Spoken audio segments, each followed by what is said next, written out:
Peace, peace, good rise, everyone. Good dawning to you all. I will that everyone has rested well and you had some peaceful visions. You had sweet, sweet rest. There's a big difference there. When we call rest sweet, it's got a deeper metaphysical meaning and value to it. So that's what I'm gonna say to you. I'm gonna will that you all had sweet rest last night. Yeah,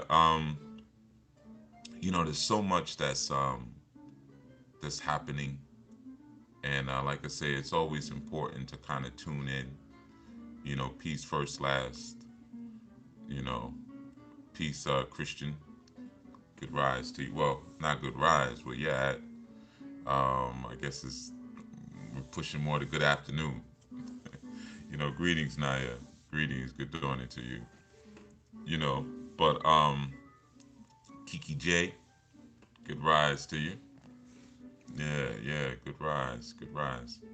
You know, but yeah, like I said, man, I hope you're having some sweet rest. Peace, Jr. Peace, Tanika.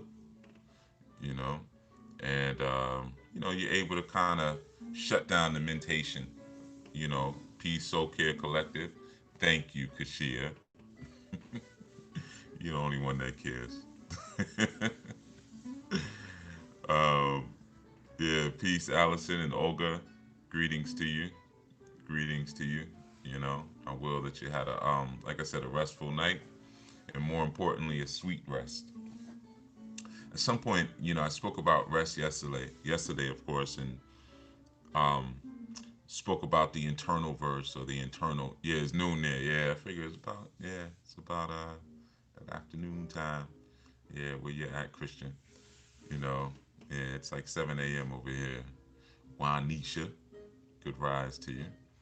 Um, I spoke about rest with you a bit yesterday, and um, I guess more so the interior idea of rest, or the act of getting rest within your interior, which obviously can be extremely helpful, in terms of regenerating the self. You said you rested practicing your mind yesterday. That's good. That's good. There's especially for women, sometimes women do tend to kind of think excessively, but really they're more feeling. They think they're thinking, but they're actually feeling.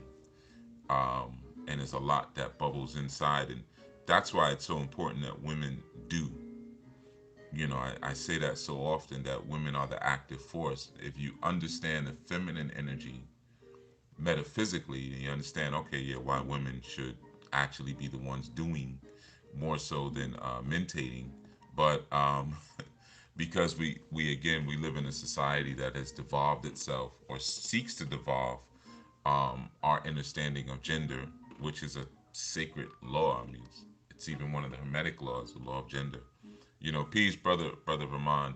Um, it says that we all should be studying the same way, studying the same thing, thinking about the same thing, and should have peace, Ia Aldere, and should have equal footing, and this whole celebration of information. But truthfully, peace, Baba Cruz, men should be doing the thinking and the celebration, and women should be actually be doing the fulfilling, based on our metaphysical standpoints and where we're structured and framework, and that dispels a lot of that, like, extra. A lot of times women like, man, I go to sleep at night and I'm still analyzing, and I stay up all night. I can't even rest because I'm just up thinking and things like that. And even if you read like Proverbs 31, where it talks about how lamp doesn't go out at night, peace, Baba Victor, what it's talking about there is that, like, at night she's doing, she's like, her lamp doesn't go out because she's actually up working.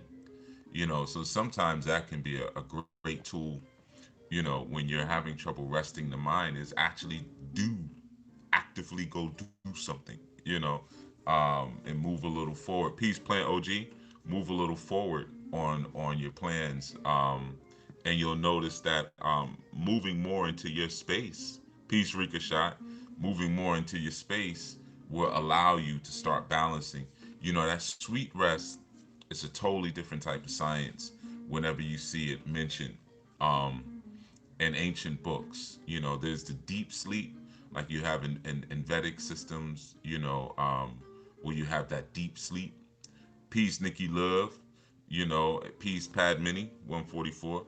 Um, there's a deep sleep, which I think I feel like I did break down at one point, or I referenced it in a segment when I talked about Krishna. Um, but oh, give thanks, Wanisha, appreciate it. Give thanks. Oh, and peace, Sherelle, caught us live. Yeah, you've been catching us pretty consistently. Thank you though, Wanisha, I appreciate that. Um, yeah, but so there's the deep sleep, which is more of a creative sleep, right? Which is important too. Like there's so many different forms of rest, because a lot of times, especially for those of us, and obviously I'm not speaking for everybody, but for those of us who have a bit more dominance in terms of melanin, we have more of a proliferation of it. Um, we're actually more night people, and as opposed to, so we're really moon people. Peace, Deidre, as opposed to sun people. And I know we pride ourselves on the sun. Yeah, we can stay out in the sun and this and that and that and that. Yeah, that's the active aspect.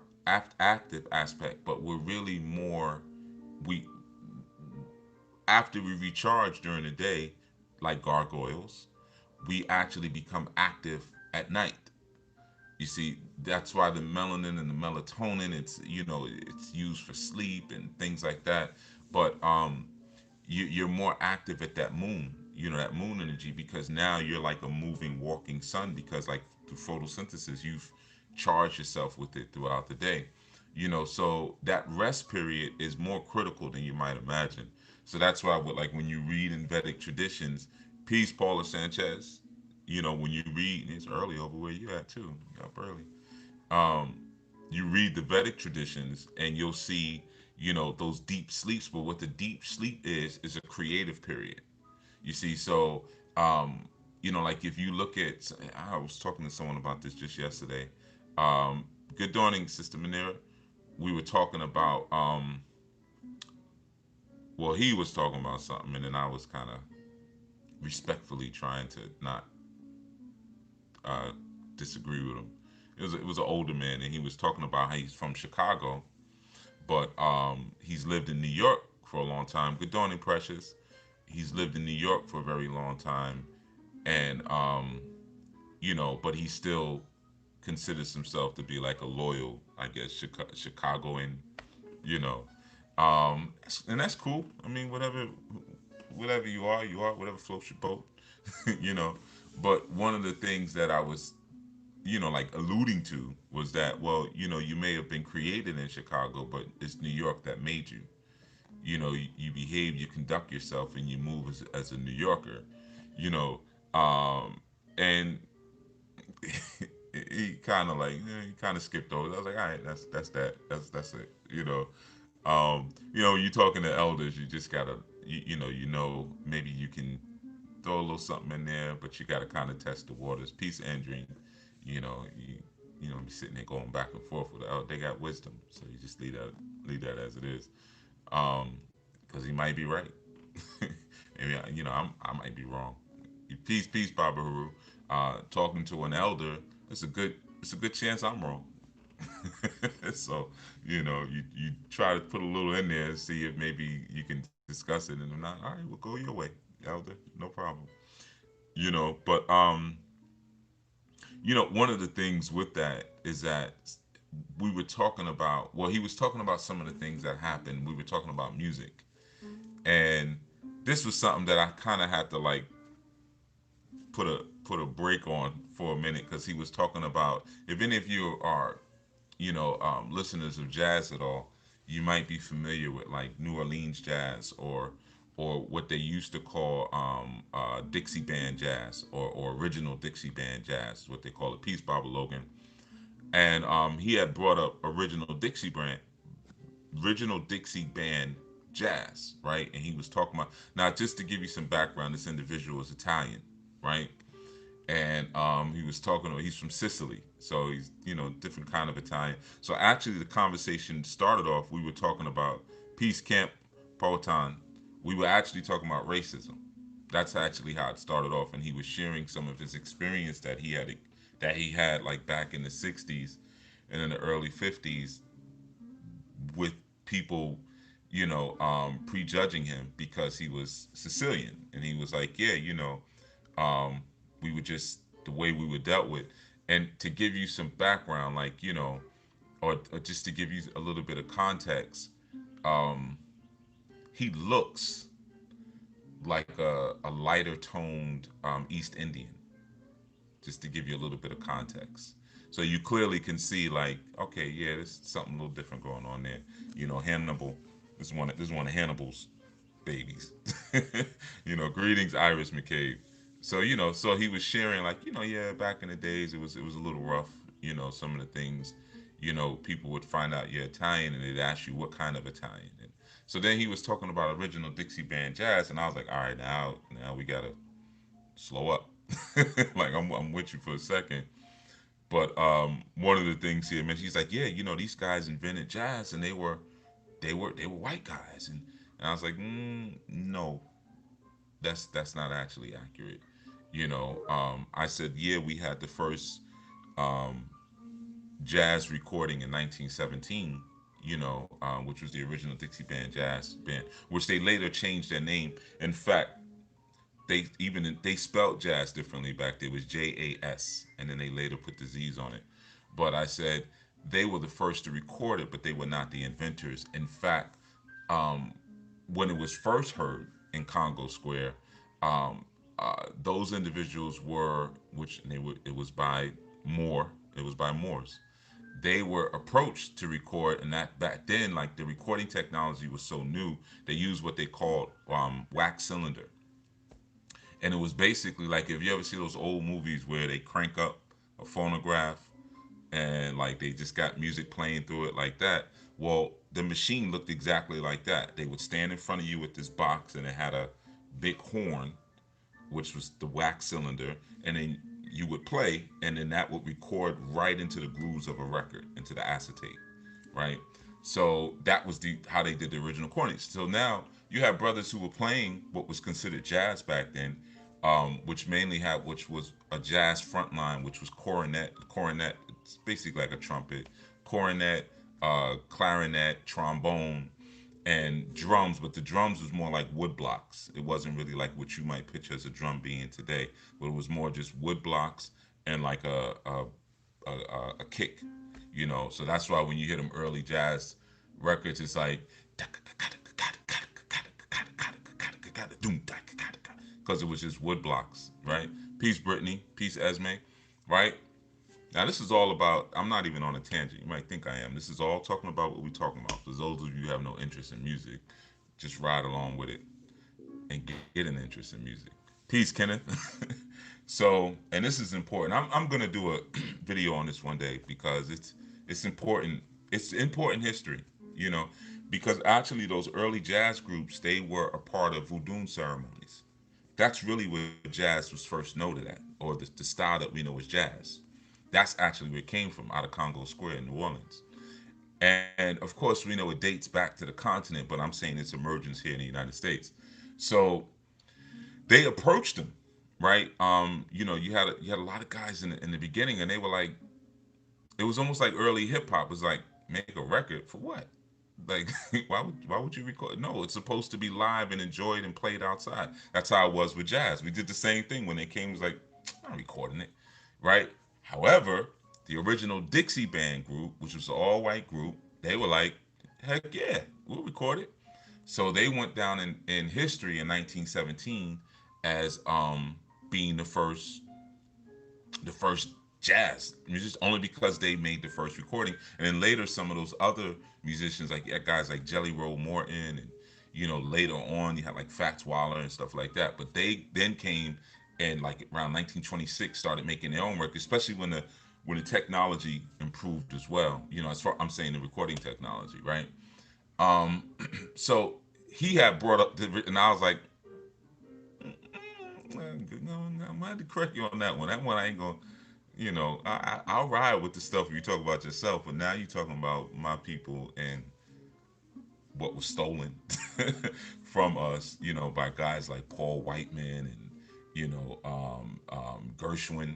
These dudes did like Rhapsody in Blue, and Paul Whiteman was the first pop star ever in America. Like how you guys might see I don't know whoever's the biggest pop star right now. Whatever, so many artists out right now, but he was the actual very first pop star. But he was jazz, and what he used to do was mix jazz with popular music, and it was a style that was called symphonic, symphonic jazz, right?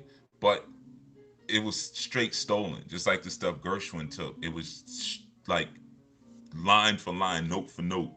It was stolen from more musicians, who were in Chicago and New Orleans and places like that, who were playing on the street, basically. And then they started making sheet music and selling it and things like that, right? So it's a whole long history there. I won't get into everything, but they eventually changed their name from the original Dixie Band, because they considered, because of the racial implications when you say Dixie, the whole Confederate idea, that they removed that name. Now, if you look up one of the original members of Dixie Band Jazz, and I brought this article up to him, his last name is DeRoca, or Le DeRoca. Um, he said some craziness. They interviewed him about the origins of jazz. I'm like, I don't know why. Why are you asking him? He wasn't really there, you know. But they interviewed him, and peace, Maksha, and he was like, you know, well, he was talking about he said, well, the black musicians didn't create anything. It was white men who completely created and formed this whole genre that you know as to be just an old racist man now. He's an old man now. But he was like, we created the whole thing, and when we stopped playing it, the blacks had nothing else to play. He said, so all they were doing was just following the notes that we had already laid down. This is what he said. Like, it was like, this dude must have got hit with a bag of nickels in the head. Like, he's completely delusional. You know what I mean? But that's what happens when you don't hold down the history. Like, somebody will read that 50 years from now. Hmm, makes sense. And then they'll go look for the first recording and be like, it was a bunch of white guys. Although the music style dates back to the early 1800s, they were playing that in the 1800s in Congo Square. You know what I'm saying? But the technology wasn't there to record it. And then when the technology came to record it, of course, brothers is like, that's like us. We do a bembe, and we're playing and we're singing and we're doing Orisha chants and we're drumming, and somebody comes along and is like, hey, can I film this? No, you can't film this. That's not what we do. No, this is only for the moment. This is to be enjoyed by us in the moment right here and there. But somebody who's attending, maybe of another group, who knows, whatever, says, come on, hey, come here, come here, come here. I've been studying these guys. I know all these rhythms. I know all the chants. You could record me doing it. Now they become the inventor. Or like Paul Whiteman, Paul Whiteman becomes the king of jazz. God, excuse me. Get the heck out of here, man, with that. Um, Shoot, it wasn't until Louis Armstrong came along so many years later, in the 20s, man. Like, Louis Armstrong was the king of soloing. Like, nobody was playing long horn solos like that, because back then jazz was based around marching bands, right? Or brass bands, they called them back then. So even when you had horn lines and stuff, everybody played together. It was da da da da da da da da, or whatever, right? But Louis was like, everybody calm down, and he started using what Jelly Roll Morton called was breaks. Breaks is when you like da da da da da da, but in between those breaks, somebody might be soloing, right? So Jelly Roll Morton was like, without breaks, there ain't no jazz. Breaks, jazz is nothing but swings and breaks. Now, swing is like, and I know I'm doing this whole music thing, man, but F it. Like, I give y'all what y'all want every day. I'm like Fiddler and Roots. I'm gonna play what I want. Right before he died, though. Yeah, I don't know. But anyway, But this is important because we're talking about rest and sleep. And trust me, I'm getting there. Just give me some extra history. Um, so like swing is like, let's say if you have a 16th beat, and let's say the kick is on the one, boom, boom, boom, boom, and your hi hats are hitting 16th. Now your 16ths are that's 16 timing. Okay, so and then let's say again the one is okay. If you can kind of get that right. So now they play on, I'm pounding my chest.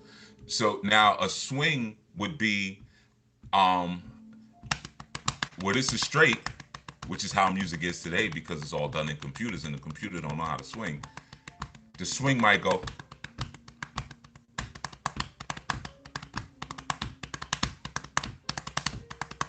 or if it was jazz,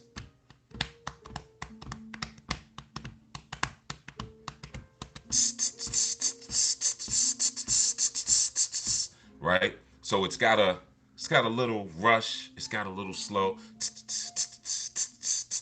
instead of instead of like straight. So Jelly Roll Morton was like jazz is which is really feel that joint instead of just cat cat cat. It might be like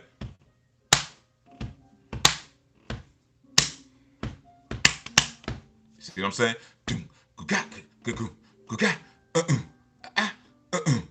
Those little ghost notes and stuff in between that gives you that little because it's really a heartbeat, right? But some folks can't feel their heart. And you know the computer ain't got no heart, so the computer's just gonna give you cat, cat. But that's how music is today, and that's how we like it now. We like it stiff. You know what I mean?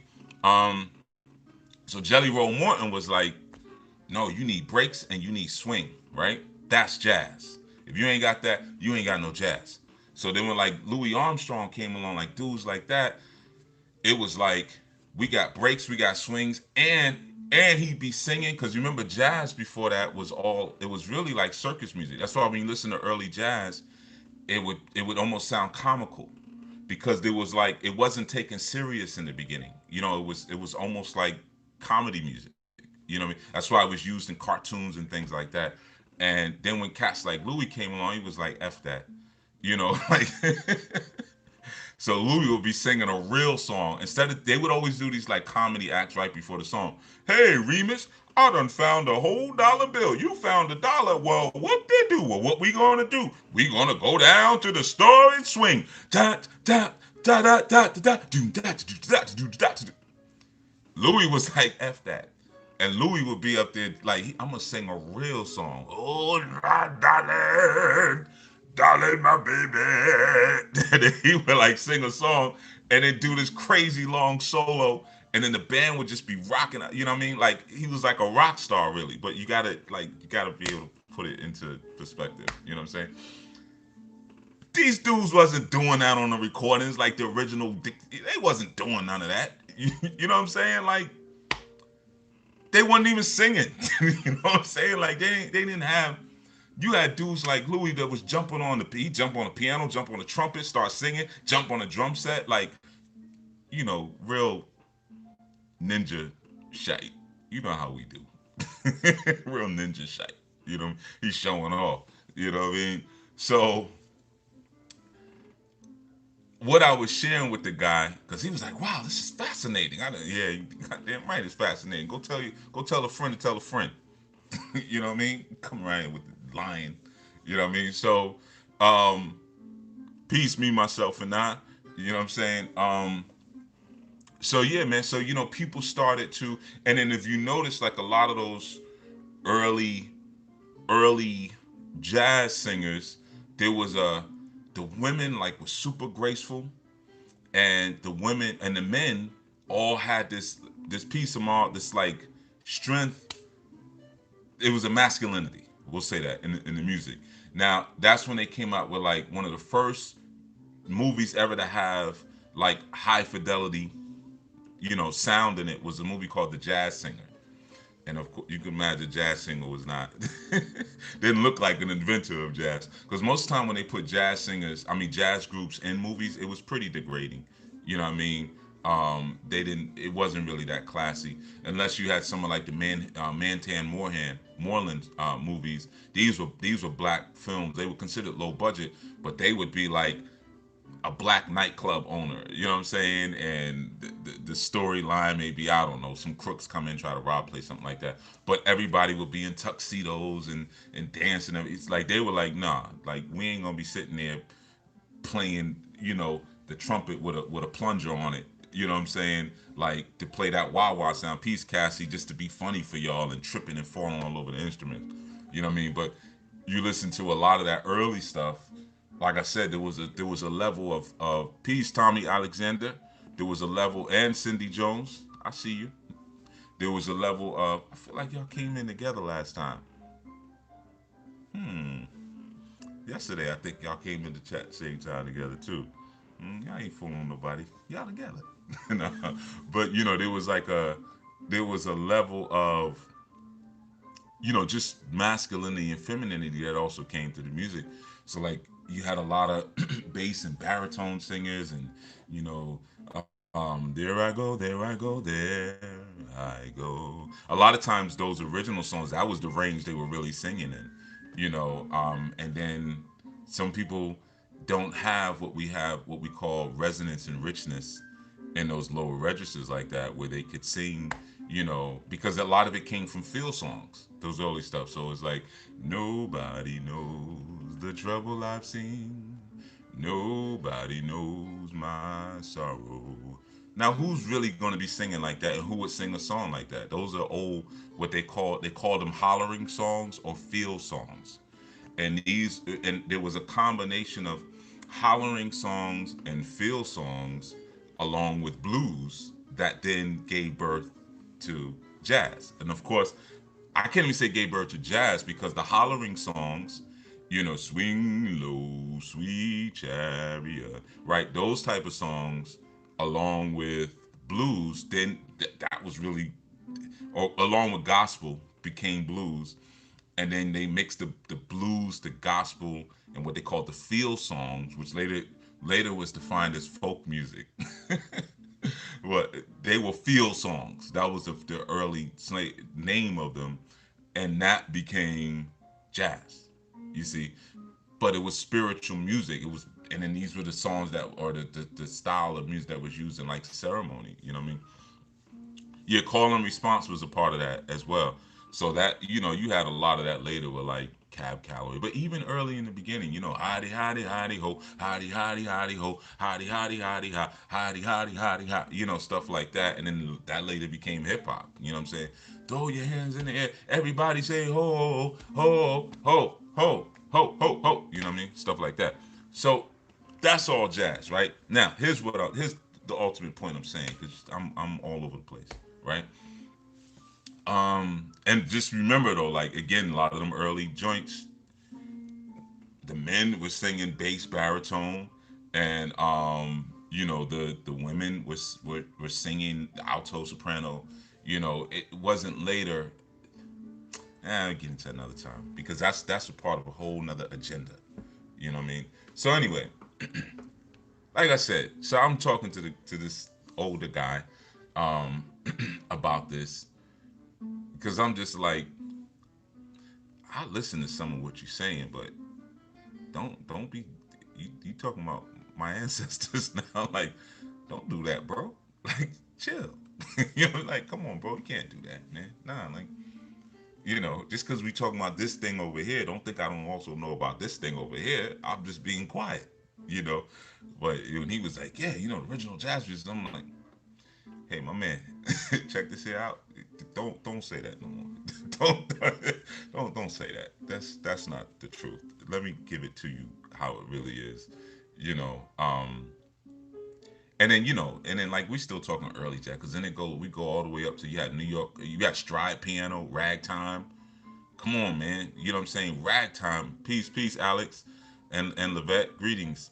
Peace, Ali Isha. You know what I'm saying? Ragtime was a whole nother like level of complication. You know what I'm saying?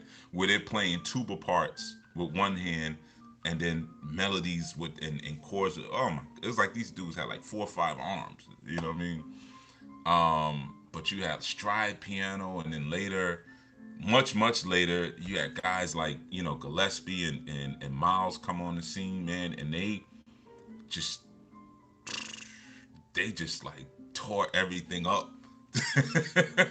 Because remember, again, you got to remember, jazz found its place. If you ever watched the movie Get On Up with Chadwick Boseman about James Brown, there's a scene in there where the little boys are fighting each other, and you have a band playing in the background.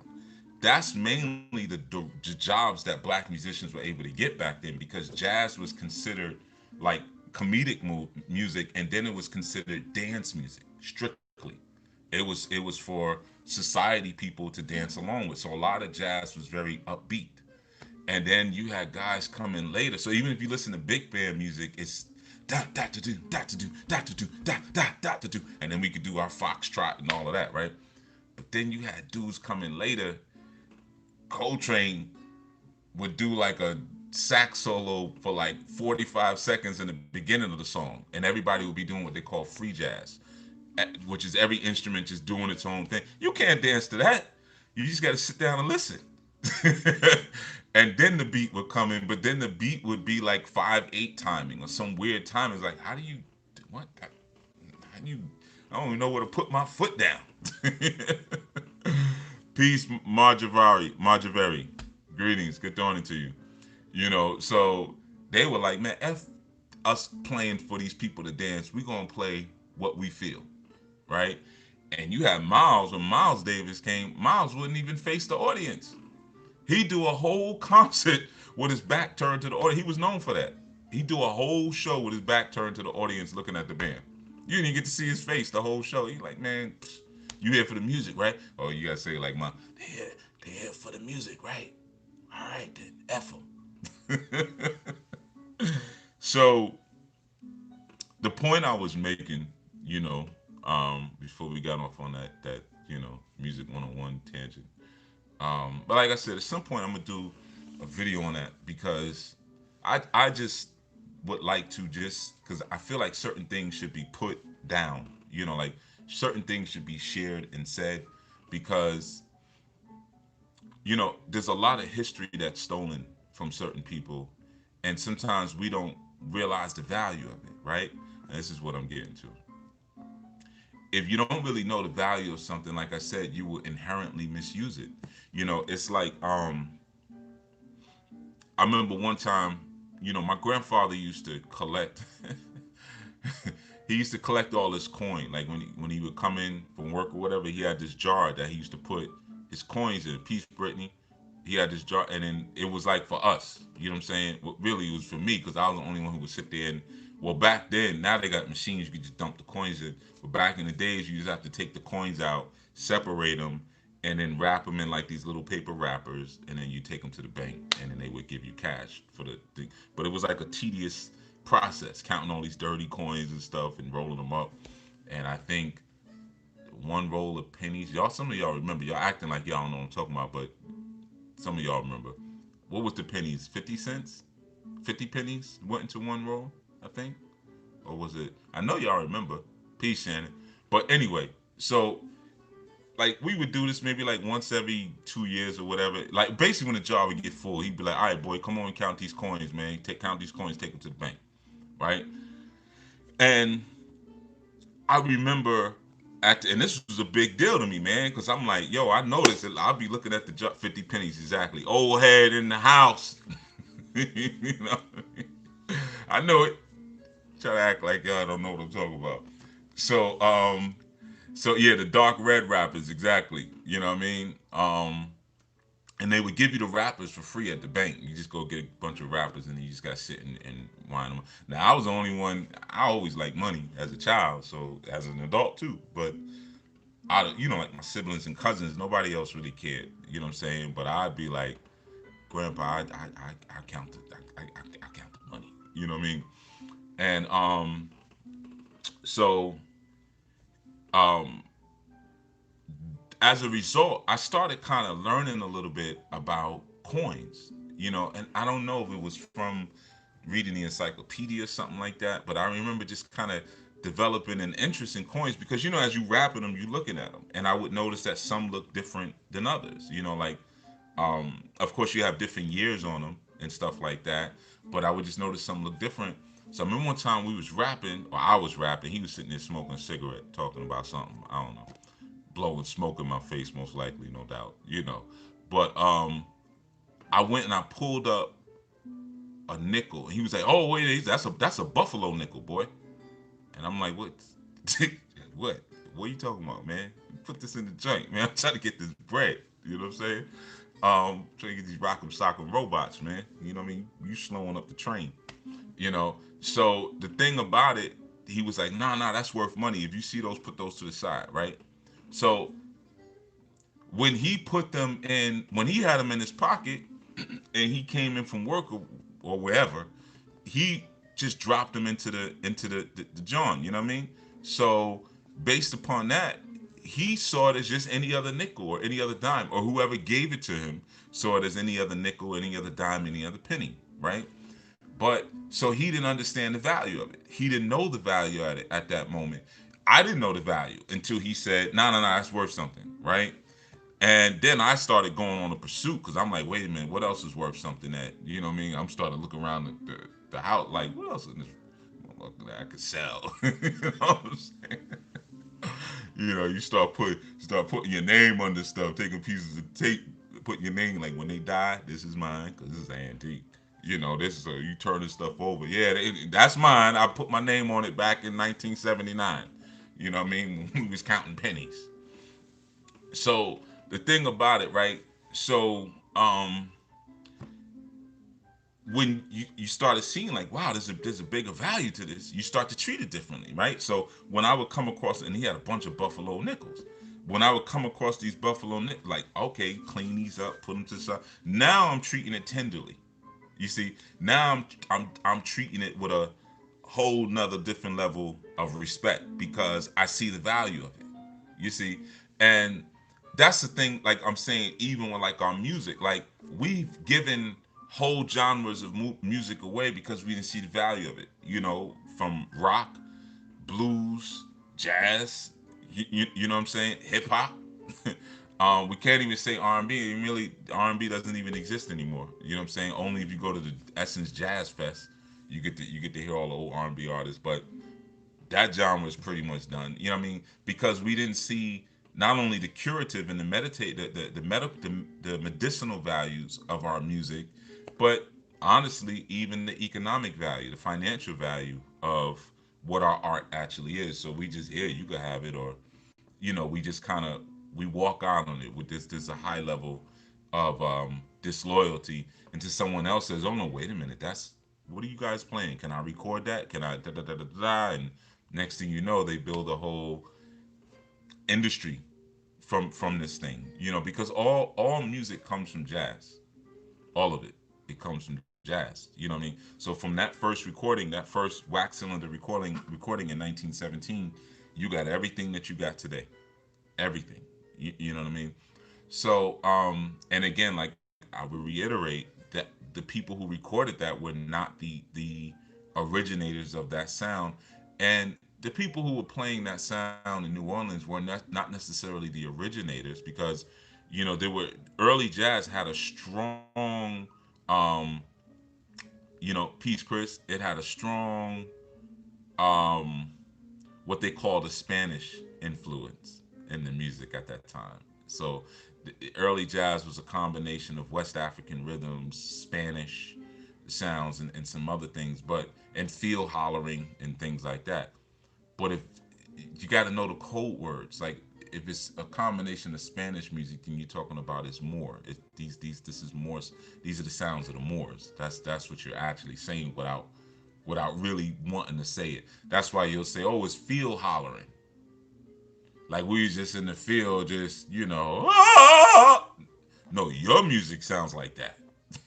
That's not what our music is melodious. Your shit sound crazy. You know what I mean? So you over there singing songs about killing your parents and you know, stuff like that. So no, our joints sound, boy, they used to sound melodious. Now it's a different thing, you know. But so my point is that I'm saying it's the value that we put on things. So now, what am I speaking about? The value of, wisdom, right? Wisdom. This is why I started off by saying that women primarily are here to do, because that is the fulfillment of wisdom when you're actually doing something, not just sitting and talking about something or I want to go to this class, I want to go to that class, and I want to go to that class. All right, enough with the classes. Do something, you know.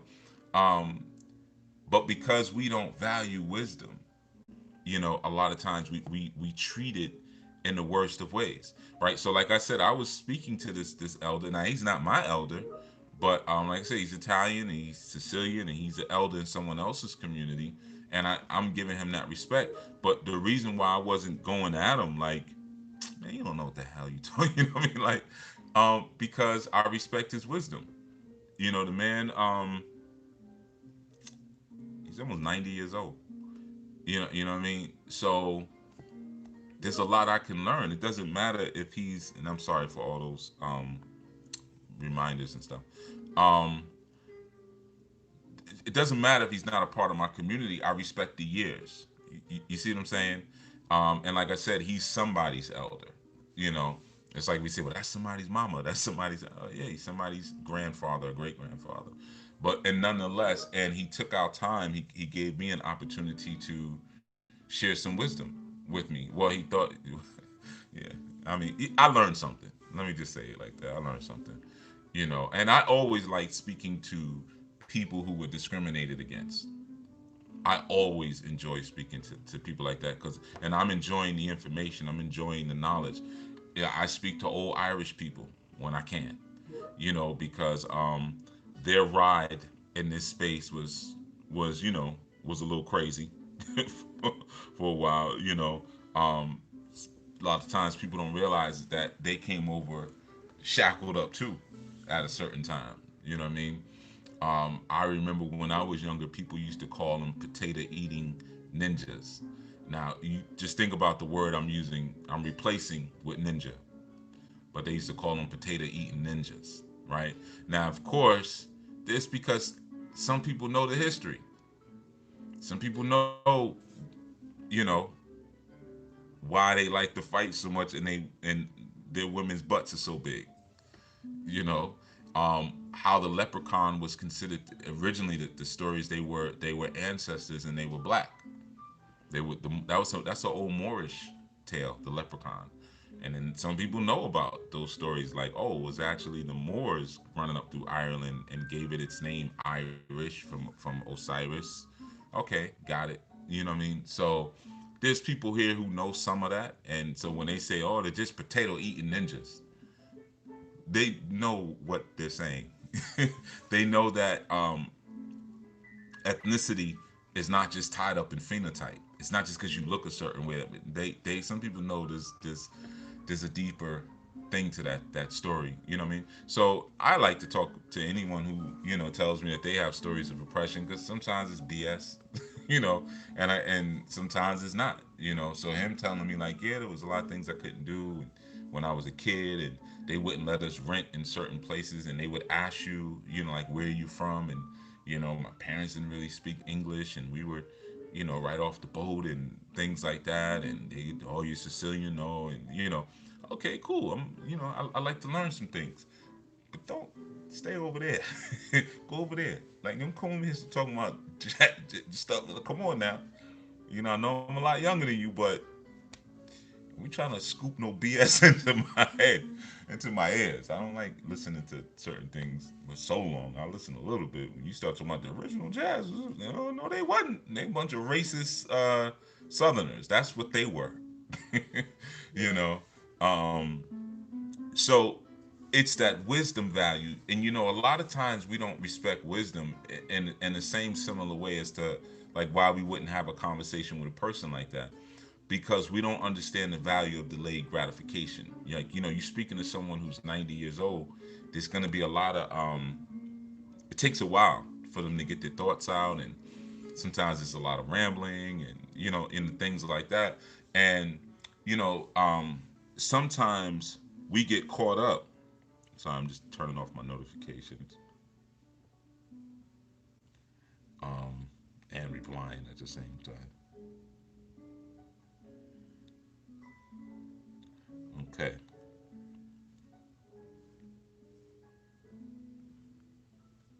But anyway, um, so a lot of times we have this thing where we're just caught in these really immature cycles of, like I said, I want what I want, I want what I want, and we're caught in these desires and these emotions, and as a result, we don't really understand the idea of patience, the idea of, like I said, delayed gratification. That's why I often tell people, like, Monopoly is an awesome game for children to play. Peace Shadow Book, it really helped because it takes forever, you know, but it really teaches that science of delayed gratification, and that's something that we have to learn at a very young age. Okay, we got to learn that science at a very young age, and the value of being able to respect wisdom enough where we wait till wisdom does. Wisdom does as knowledge knows. Knowledge thinks, knowledge meditates. Wisdom does, and understanding, you speak with understanding. Understanding speaks and broadcasts, afterwards. But sometimes we're just kind of in a space where it's like, um, like I said, I want it now. And as a result, we end up making a lot of calamity in our lives, and then we blame everyone and everything around us. As a result, we're moving in a way where we're just a slave to demonic emotions that exist inside of us. So when you truly value wisdom, you value what comes as a result of doing, or what comes as a result of delayed gratification. I have to put my work in now because this is what it's going to be later. And it's okay. I don't have to have it right now. There's a song, you, some of you might know the song, but the song Peace James Garabaki. The song is I didn't go to court because I was high, right?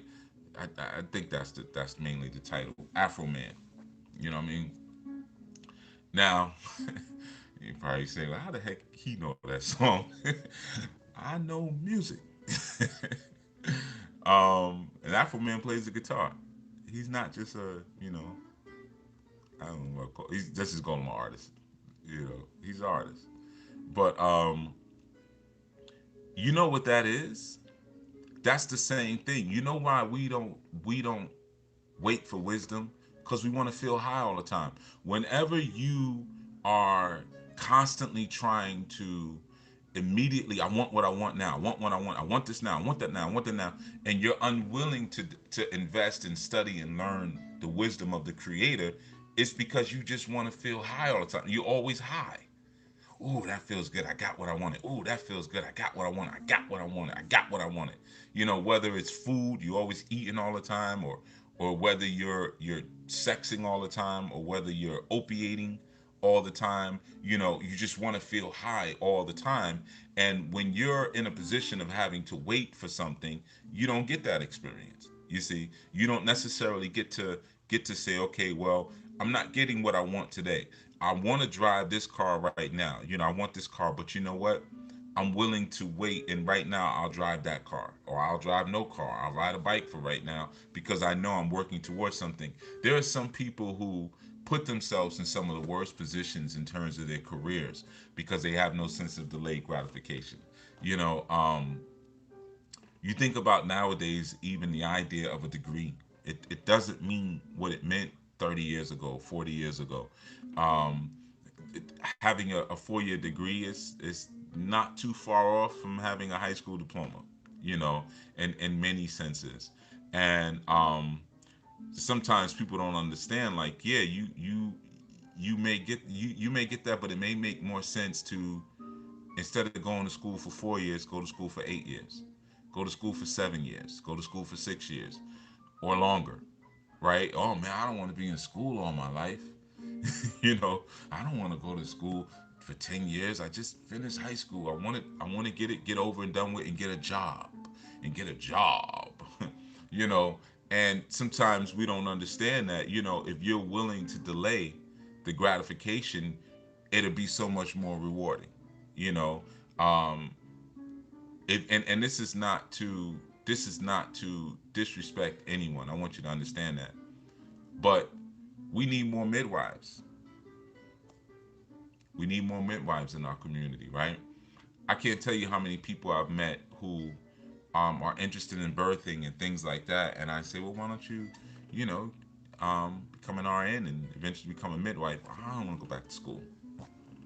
I don't want to go back to school. So one of the things they say, well, I'll take a doula certification course. I know somebody's doing doula certification. I can knock that right out. Okay, that's cool. We need doulas too. But doulas work with the midwives. We need midwives too. And if your reason is just because you don't want to go back to school, you might want to rethink that. Or you went to school for nursing. I really wanted to be a doctor. Well, why didn't you? I didn't want all the school. I didn't want to go. Well, we need doctors. We need nurses, sure, but we need doctors too. And this is not to say that one should not have a trade. There's certain trade schools you can go to for 9 months and do very well. You know, we need plumbers. For real. And plumbers make great money. They make great money, but we need plumbers too. And we need carpenters and we need welders and all those type of people too. But a lot of times, because of our inability to delay our gratification, we end up really causing more headache in our lives later. Because we don't value wisdom. We don't value the journey. So it's the same way, like, once I learned about not only buffalo nickels, but you know certain, I mean, shoot, if I would have known really today what I knew back then when I was rolling pennies, I would have kept every single penny, because those pennies were copper. It wasn't, these were pre 1984 pennies, when they started doing them primarily with zinc and less copper. But these were like all copper pennies, like they're worth a lot more than a penny, you know what I mean? But so it's the same thing a lot of times, unfortunately, that we go through in our life, because we don't respect the process, because we don't respect wisdom. And wisdom is the key thing. When you respect wisdom, you will have sweet rest. When we talked about that sweetness, that's where sweet rest comes from. It comes from the respect for wisdom. But a lot of times people are racing, and trust me, I get this all the time. And I knew people come in, yo, let's do this, let's do this, do that. No, you sit down. I know what I'm doing. I've been doing this for a long time, and I know how to do it properly. I know how to do it wrong, and I know how to do it right. But you may not respect that. So you get people who, you talk to them and they say, yeah, I've started organizations. I've started over 15, 20 organizations. 15, 20 organizations? Why you keep starting organizations? Oh, well, they have no wisdom. You see, now they may have wisdom of how to make something fail, but they're not connected to the fact that they're a failure. They're just connected to the fact that they're just running, running, running, running. And like I told you, emotions means to rise up and take off, right? So they're rising up in emotion, and there's no repose of wisdom. What's the best way to do this? Has someone else done it before? That's another important thing, going back to the school piece. Sometimes some of you guys, you pick degrees and you don't speak to other people who have those degrees. And ask them, like, what was the journey like? Like, you know, what were the job prospects like? Is there a minor that you would suggest that I take along with this major that would help me to do whatever it is I'm trying to do? Sometimes this is what you do. You go and you speak to your faculty advisor, or your student advisor, and you forget, well, they just teach in the school. That's cool if I'm looking for an academic career. But if I'm getting a particular degree because I want to go out and do something, this is somebody who didn't go out and do it. So how much guidance could they really give me? When I know some people who got their degrees and literally have never left the school that they went to. I have a friend like that now. Has never worked. He's never worked a job. Like, even when he was a teenager, nothing. He went to school, then he worked for the school that he went to, and he's a tenured professor there. He's never been anywhere else but the college he actually attended. And I talked to him about that one day. I was like, yo, your advice is worth crap. He was like, what do you mean? I was like, yo, you ain't never did anything. You never did anything. You never been anywhere. Like, you've been in this school your entire life. Like, you know what I mean? Like, what could you tell me about going out and taking over the world? You couldn't tell me nothing.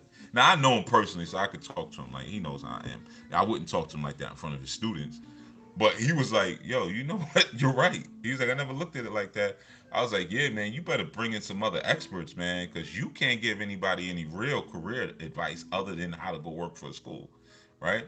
So sometimes through wisdom, we don't even do that. We don't even speak to people who've been, like I'm speaking to a 89-year-old Italian man, and I'm asking certain questions. He's telling me about his wife and about his children and his family, and what it was like to kind of start from what well, he said nothing. I kind of perceive he had more than nothing, but I will just say nothing. To start from nothing, and but to face discrimination and things like, yeah, man, let me hear it. Let me hear it. Let's come on. You know what I mean? um and there's little jewels that you can get in different things. Now we may be of a different culture, you know but I see what I can apply, but I remember all of it. I take all of it in, because maybe I'm not able to apply certain things now just because I don't understand it. It doesn't mean because it's wrong. Well, that's what y'all do. Maybe I just don't understand it right now. And I affirm for understanding. I affirm for wisdom. This is what I ask for. Please give me wisdom so I can understand things. But a lot of times, again, because we're wrapped up in emotion and we don't understand delayed gratification, we're wrapped up in that way because we want things more than we want wisdom. And you got to think about it. Wisdom comes from the divine. The wisdom comes from the creator, because knowledge comes from the creator. True, pure, clean knowledge comes from Ra, comes from the light of the creator. So good wisdom is actually heavenly. If you kind of think about it mathematically, it's heavenly. So sometimes we lust for earthly things over heaven. That's essentially what we're doing. When we say, "Well, man, I don't want to go to school that long," or I know I should, old head or the elder said, "Try it this way or do it this way, man," but I need it now. I'm trying to get it right now. I'm trying to do what my thing right now. You know, and that's essentially, you want the earth over heaven. You're on some levels you're choosing hell over heaven eventually. But physical things and material things mean more to you than unseen or ethereal wisdom, you see. So that's why we crash and burn. We want the things of the world immediately, and sometimes those things of the world are our emotions. I want access to my emotions right now, immediately. Give it to me right now, right now, right now, right now. Wisdom you talking about, nah, man, that takes me waiting and thinking and doing the right thing, and seeking for righteousness and seeking for rightness, making sure that I'm being right in all moments. I'm not trying to do that. No, give it to me now. So as a result, sometimes people don't complete training, they don't complete school, they walk away from great conversations with elders, they don't visit their grandparents enough. Because part of sitting there rolling on them dirty ass pennies, yeah, I wanted the bread, don't get me wrong. I've always been about business. That's since I was young, young, young, young, young. I'm always, and my children are the same way. Peace, YG Gutter. I used to just walk around neighborhoods and try to come up with ideas. And I remember when I saw it. I thought I was gonna start a tire business when I was a kid, because there was an area in the woods that I knew where everybody used to dump tires. I couldn't even drive. I'm like 9 years old. I'm like, those are tires. I remember my mother had to buy a tire. We could sell tires, and I started taking them and stacking them. And then, an elder was like, boy, what you doing? Them damn things ain't worth nothing, man. you know, which they actually was. But, I didn't understand it. But I was always looking around for different ways to turn a dime, and I did. I did some things that are not necessarily legal at a young, they're legal now. They've been state sanctioned and legalized now. But when I was younger, very very young, I did some things because I I'm just a businessman. I ain't thinking about all the other stuff. But I also did other things. I sold bicycles. I used to go to the we had a neighborhood near ours. It was like a more well-to-do neighborhood, and I used to go over there, me and my friend, and I would, like, the rich kids. They used to throw out bike frames and bike parts all the time. Like, or sometimes in school, I'd see them, and they'd be like, yeah, I'm getting rid of my this bike or whatever, and I'd be like, hey, oh, don't throw it out. I'm gonna come to your house and get it. And I had a whole workshop, in our garage, and like I would reassemble bikes and sell them. You know what I mean? So I used to sell bikes. I used to sell skateboards. I used to fix skateboards and stuff like that. You know what I mean? I always had business. I had a landscaping business when I was, what, 10, 11. I had a friend of mine, Bobby. He was 17. I had all older friends, but he had his license, and his pops had a truck. He used to let him drive sometimes. So we used to drive around to different spots and do people's yards. I'm 11 years old. I had two different people working for me, right? So I always liked to, it was a real cool sport for me. It still is a cool sport, starting business entrepreneurship. But part of it, like I said, with the pennies things, it wasn't just that. It was sitting with my grandfather. You know what I'm saying? And just getting new curses. You know what I mean? He's cursed like I don't know what. But listening to his stories, and um he was a person who came up in the streets. So sometimes when you come up like that and you get to a certain age, people don't really value you in the same way. Maybe not like how your family does. So, everybody's calling pop, yo, pops, pops, pops, but they didn't really. He had a lot of wisdom to share that people didn't catch because of his delivery. You know what I mean? Like, he wasn't like me. And he used to always say that, man. If I talked like you back in the days, man, I would have made plenty of money. You know. But I remember one time I took him to the hospital to get we handling the situation he had, and a female doctor walks in. Right, she was doing exams, and the whole hospital knew him because he used to mess with people all the time. And he was always in everybody's business. And he was like, "Yo, wait, so what you doing tonight?" And then he was like, "Yeah, that's my grandson there." He used to always call me Big Greasy Gorilla. That was my nickname. Yeah, that big greasy gorilla. That's my grandson over there. That big greasy gorilla. You know. Um. So he was like, "Yeah, what you doing tonight?" It was Friday. She was like, "Oh, I'm going out," and he's like, "Oh, you going out? Huh? Look here. Don't be giving that pussy away for free. You a doctor now." He said it just like that to a freaking doctor. And she's just laughing. Oh, you don't, And he's like, no, listen to what I'm saying. I'm serious. You a doctor. Don't get that pussy away for free. You know? And he started breaking some things down to her, right? But that's how he delivered. So now me, I'm just used to this. I've been hearing this. Like, that's how he talked to everybody. You know what I mean? Like, I'm hearing this since I'm like 6, 7 years old. You know what I'm saying? So what, to me, it was like, yeah, don't get that pussy right free. He right. You doctor. you know. And he was like, yeah, make sure he put a thing on that soldier so you don't come back here and catch a bug. Just because you work in the hospital don't mean you can't catch the bug. Right? You know. So there's wisdom in that. Now I know y'all hearing it and like, oh my, clutch the pearls. Gasp. You know. But you know, these are the people who made me. You see, now I was created by my parents, and they made a large part of me. But this is what made me. And some of my youth and family can say, "Wait a minute, I've heard you say that to people before." This is what made me. You see what I'm saying? Um, so sometimes because we don't have that sense of delayed gratification, we can't sit there for 2 hours and roll pennies from grandpa.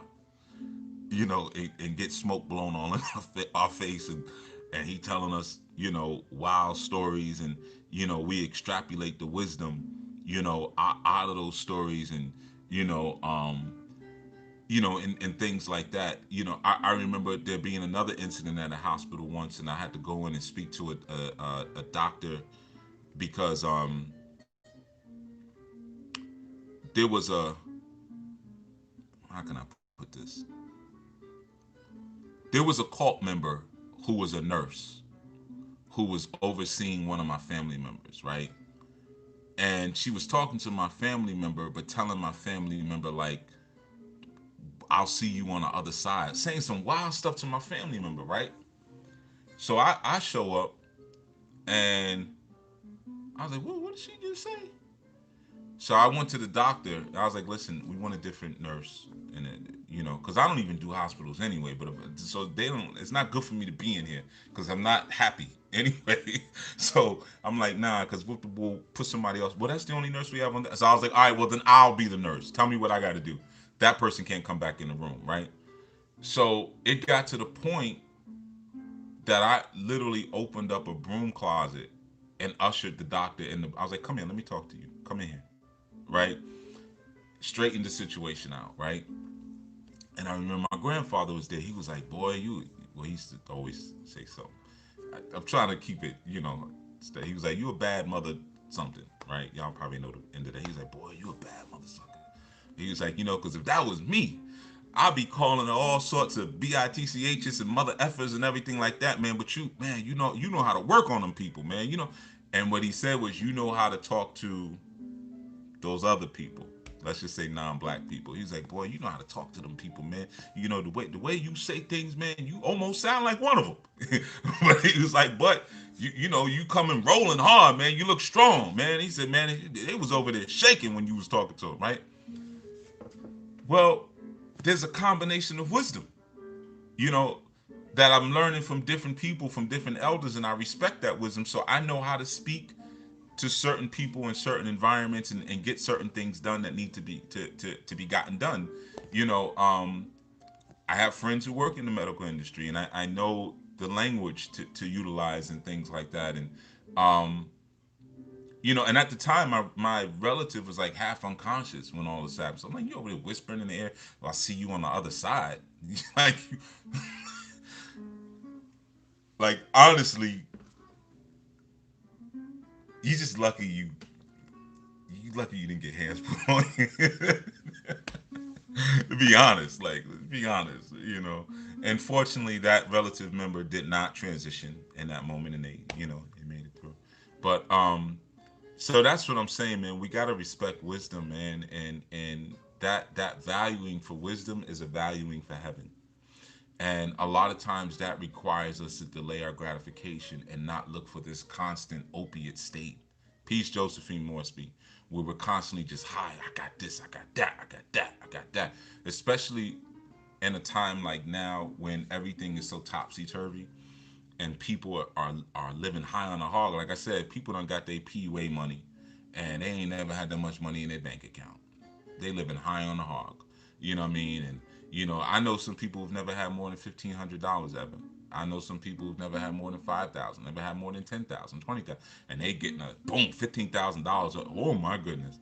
And people are like, well, man, I got to get a TV and I got to buy some seafood. I got to treat myself. And I always, I need some rims. You know what I'm saying? I got to get some rims. Come on now. And people are doing all these things to keep themselves high, and they didn't go to court because they were high. You know, I didn't listen to the elder because I was high. I didn't do my work because I was high. I didn't build my house on rock because I was high. You see, and that catches up to you.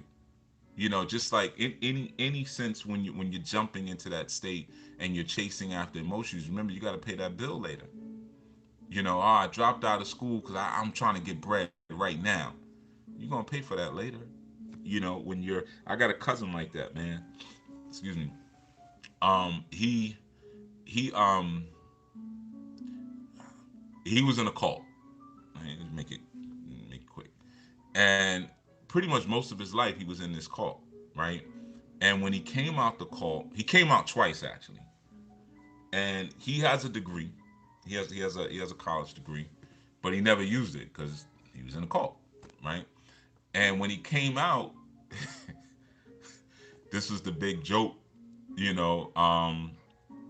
He like had no he you know how you get those letters that tell you how much like your social security would be like if you retire or whatever, right? Or when you retire. Like his was like nothing. You know what I mean? And it was like, and so he came out and got a job, like was like a pretty menial job, we'll say, especially for someone with a degree. And he was like, yeah, there's no money. Like he doesn't understand. He's whacked out. He's like, yeah, there's no money, cousin. There's no money in my thing, and I don't know when I retire. I was like, yeah, man, you ain't never had no job. Now everybody else is trying to, like, yeah, that's it. And I'm like, just, what you expect? You didn't have a job your whole life. You've been running around there in the woods with them people. You know what I mean? Using a call, you know, and because you wanted immediate gratification, you didn't think about what this looks like when I'm 60, 65, 70, 75, 80 years old. What is this going to look like later? You see? So a lot of times we get caught up in that. So even those of you who are high on the hog now because you got your PUA money or you did your PPP scam, think about what this thing looks like 5, 10 years from now and what things you would have wished you built and put in place now to carry you through then. You see? So that's just a little guidance, man. Just something to think about. But we got to respect wisdom and we got to understand the value of delayed gratification. And a lot of times that means that repose that we speak about. Let me think. Let me calculate. And if you're not good at that, and I understand some of us aren't, talk to someone who is. Some people are good at long range planning, and some people, it's foggy. I don't know. It's foggy. I could think maybe in a couple of days, or maybe no one ever taught you really how to sit down and write out a life plan. Okay, where's my 3 year plan, my 5 year plan, my 10 year plan, my 20 year plan? What does this look like? And sometimes, you might need a little bit of help with that. That's understandable. Don't let guilt or embarrassment or ego stop you from investing in that type of experience. But like I said, man, sometimes you got buffalo nickels all around your life and you don't even know their value, so you don't know their purpose, and you don't realize that they can carry you through, not only carry you through, but create sweeter rest in your life. And a lot of times you're struggling and you can't sleep and you're over analytical and you're worrying all the time because you don't have wisdom of what's already valuable in your life. So you don't even know what you can. Like I said, one of the things I love, I'm shaking everything, my legs. I love my legs because I always picture if all else fails, I can walk somewhere. I can walk somewhere. And this is not for anyone who may have trouble with mobility, but that's something that I always saw as great value. Now some people may not like it. We all got legs, okay, but where my mind is, since I was a little boy, I was always thinking post-apocalyptic as a little boy. And I think, well, if I have to walk into Mexico, what if I have to walk into Canada? So I'm glad my legs work, right? Now you have your things. It could be your brain. I never really played lotto. And when people used to be like, yo, you should play the number, I used to always say, this is my lotto. All my friends know that. Like, yeah, he don't play. I tried to play for a little bit, but I couldn't keep up with them tickets. I'm like, man, I ain't doing this no more. This is corny. You know what I mean? Like, here is where my lotto is, right between my ears. That's where my work happens, right?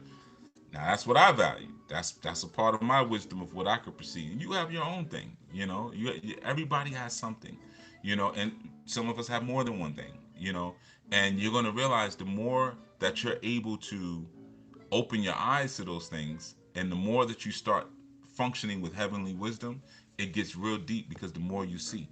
There's a metaphysical value to that, but don't we're not getting too deep.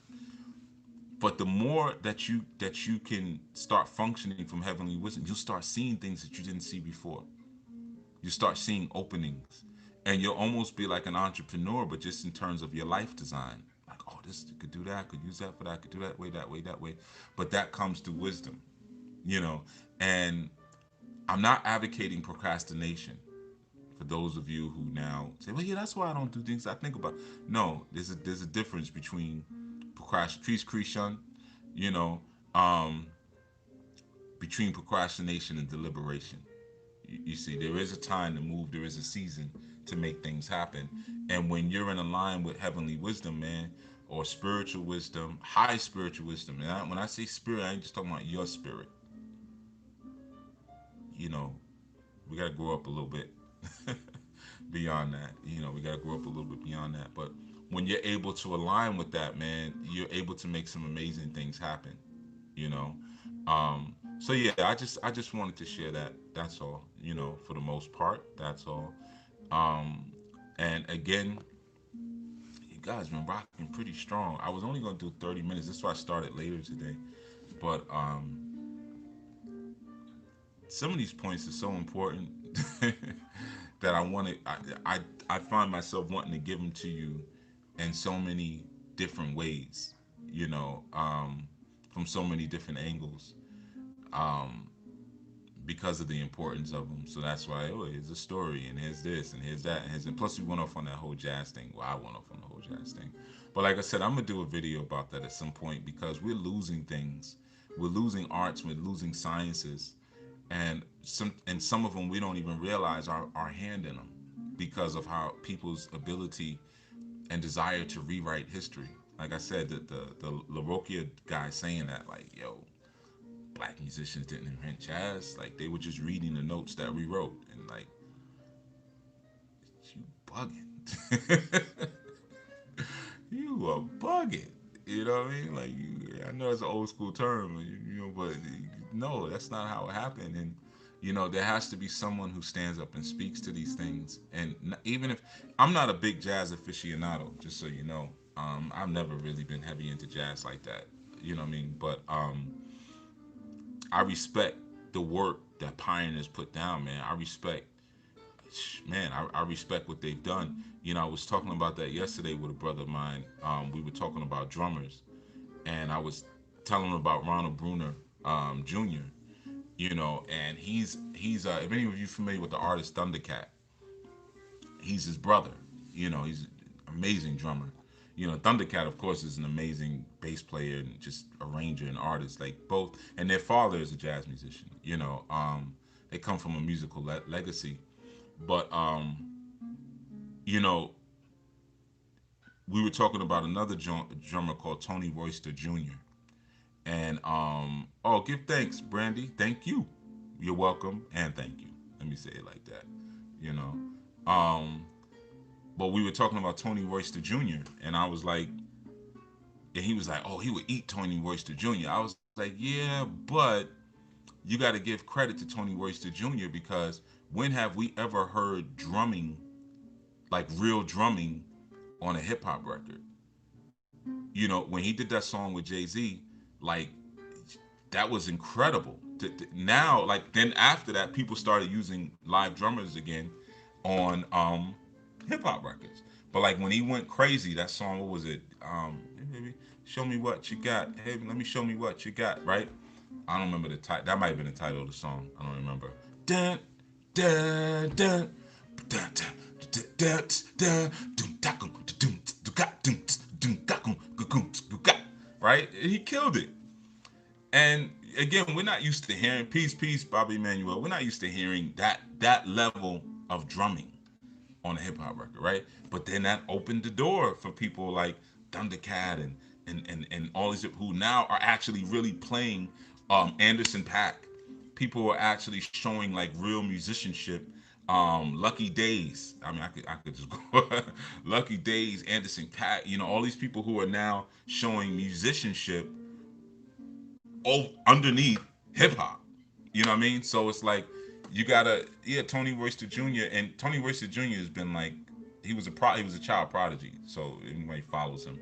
But he was playing like that since he was like 7, 8 years old. And you go on YouTube, you find old videos of him. He's a little boy, and he's with the stick and he's just killing it, on stage and stuff. But peace, hoodoo occultism. But there's a Kamasi Washington, like there's a whole cadre of and then I mean you gotta give credit to people like the Roots too. You know what I mean? Like yeah, who but brought musicianship underneath hip hop, but they were playing like samples. That's what made like Questlove so amazing. Like he would play and it sounded like a sample because his time and everything was just so tight. But Tony Royster just went off on that song, right? And like I said, it opened the door to other things. So it's the same thing with jazz. It's important to know these things because you get a sense of your soul expression, and every group has a spirit associated with it. So even us as Moors in America, there's a spirit of the Moors in America, right? So when you start to understand your spiritual and cultural contribution, it gives you an idea of not only your genius, because sometimes we're always so bent towards the past, and we're bent towards another place, that we don't look inward enough to say, well, have we done anything genius in recent years, that is noteworthy, or is everything esoteric and abstract, that and we can't really totally prove it with primary evidence, you know. But so these things as they're happening, take a look at them, note them, so even if I'm saying, yeah, Tony Royster Jr. doing the Jay-Z, something like, it may sound trivial, but but it's the same thing as like the original Dixie Jazz Band, Dixieland Jazz Band, doing the first jazz recording in 1917, but not being the first jazz musicians, but taking on that title, or Paul Whiteman becoming the king of jazz. Like, that's insane. And then when you find out, like, well, no, jazz came out of Congo Square voodoo ceremonies. Whoa. So when I'm listening to jazz, is this something deeper inside of that music that's always been inherently inside of that music? Or me telling you those instruments that, what they call it, the front line of jazz, those instruments that comprise that front line, a cornet, clarinet, trombone, and cornet, trumpet, interchangeably. But and then like you have piccolo in certain groups as well. But just understanding, like, well, what is the tonal nature of those particular instruments? Why not saxophone? What I mean, things like that. So what is the science of that? You know, and why were they using wood blocks and not snare drums and stuff like that? Of course, they didn't really have snares back then, but why wood blocks on early jazz recordings? What's the science of that? Is that related to, let's say, the kalimba, or any other type of instrument? And you trying to just go through your own study, but you know, that's wisdom. That's the doing that we have to study, and the things that we've done. All right, so we've had ample enough uh, information, I think, given today for you to command things, and for you to think about some long range planning now. Don't assume that everything's going to be there tomorrow. Today is the 7th, the 8th. I'm sorry. I believe I started these segments on the 7th of September. We're 30 days in. So if I'm counting like that, you already know what's gonna happen soon. All right. So don't assume everything's gonna be there when you want it to be there. You got to put your own planning in place. And here's the most important thing: don't just be hearers of the word, but be doers of the word. Don't just listen and, oh yeah, that's yeah, that makes sense. Yeah, that's true. Do something. Faith without works is dead. You got to do something. You got to do something. You got to do something. You got to do something. You got to do. But you got to plan. Do some long range planning, man. Everything ain't about that little PUA money you getting, and what you're doing today or tomorrow. But really think about, man, if this thing really does collapse. Let's say if you're 30 now, you're 35 years old. If this thing really does collapse, what will life look like for me as an elder 40 years from now, or 30 years from now? What, or 20 years from now? What how will I really be able to survive inside of this environment? And I'm not talking about like this civil war and stuff like that. But I'm saying, like, financially, will I be able to really survive and sustain myself the way I have been, especially when the announcement finally comes that, hey, we ain't got no money, no more money in the Social Security Fund. It's been gone. It's been gone for a while now. We've been pulling from other budgets, and they don't have it anymore. So what happens when that announcement comes? Have I really thought about how I'm establishing myself, or do I think that the lifestyle I'm holding right now will always last? For some of you, if you lost your job today, how long could you sustain yourself? Especially if you're a little older, if you're 40 plus or 35 plus, so well, no one's really quick to hire you.